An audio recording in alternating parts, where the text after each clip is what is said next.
Everyone, you might be wanting to go ahead and actually get access to your ultrawide camera on your Instagram application. Now, doing this is very easy.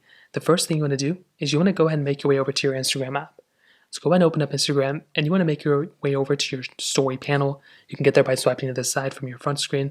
And what you want to do here is you want to go and click on your story, your post, or whatever, wherever you're trying to go and use your ultrawide camera. And in order to use it, all we have to do is first of all make sure that our specific phone supports an ultrawide camera. So if you only have one single camera in the back of your phone, that may not work.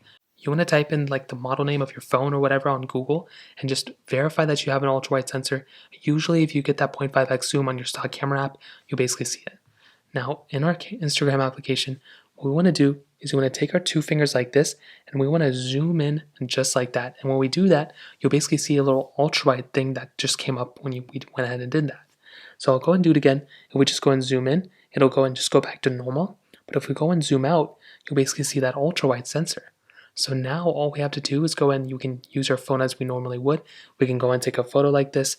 We can go and take a story. And that is all we have to do. Just again, all we have to do to go ahead and utilize our ultrawide sensor is to zoom out like that, and you'll basically see ultrawide like that, and that is it. It's a very basic way.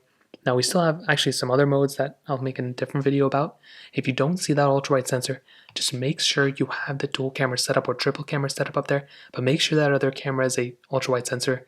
You can try updating your Instagram application if for some reason that's not working, but typically it should be working as of this point. So that's pretty much how to do it. If you have any other thoughts or questions, let me know in the comment section below. Hit the like button, that would mean so much, but definitely hit that subscribe button. More importantly than everything else, I love every single one of you guys. Hopefully I'll catch you guys in the next video.